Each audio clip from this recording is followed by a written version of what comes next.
অনুজা দীপাকে দোষারোপ করে বলে যে বীরের জন্য আমরা সকলেই ছিলাম। তুমি তো সোনার মা দীপা, তুমি কি করে সেটা ভুলে যেতে পারো? দীপা বলে আমি তো বীরেরও মা। সূর্য দীপাকে বলে ফিরে আসার পর থেকে সোনা শুধু তোমার জন্য ছটফট করছিল। সেই দিন স্কুলের ফাংশনে ও শুধু তোমার জন্য যাওয়ার জন্য রাজি হয়েছিল, আর তুমি কি করেছো?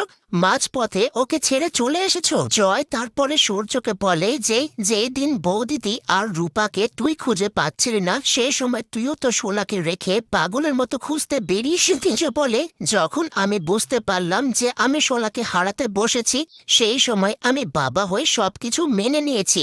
তাহলে মা হয়ে ও সবকিছু মানতে পারছে না কেন? তখন উর্মি বলে আপনি এমন ভাবে কথা বলছেন যেন রূপাকে ভুলে গেলে এই বাড়িতে শান্তি নেমে আসবে। সূর্য বলে আমরা রূপাকে হারিয়ে ফেলেছি, আর রূপা যে আমার জন্যই হারিয়ে গেছে এই কথাটা আমাকে সবসময় কুড়ে কুড়ে খায়।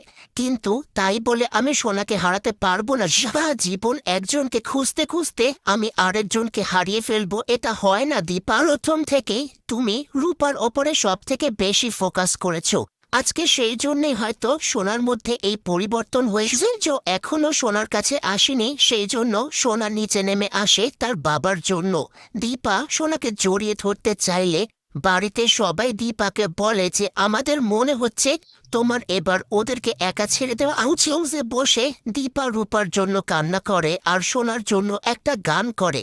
সেই গান শুনে সোনা কেমন একটা করতে থাকে, তার বাবাকে বলে জানলা বন্ধ করে দাও, আমি এই গান শুনতে চাই না। সূর্য সোনাকে বোঝায় তোমার মা কখনোই তোমার জন্য খারাপ চাইবে না মা। সোনা বলে তুমি যদি আমাকে আবারও মায়ের কথা বলেছ, তবে যখন কেউ দেখতে পারবে না সেই সময় আমি বাড়ি থেকে চলে যাব। দিন সকালবেলা যখন দীপা সোনার পছন্দ মতো ব্রেকফাস্ট বানিয়ে সোনার খোঁজ করে, তখনই অনুজা দীপাকে একটা চিঠি দিয়ে বলে যে সূর্য আর সোনা চিরকালের জন্য এই বাড়ি ছেড়ে চলে গেছে।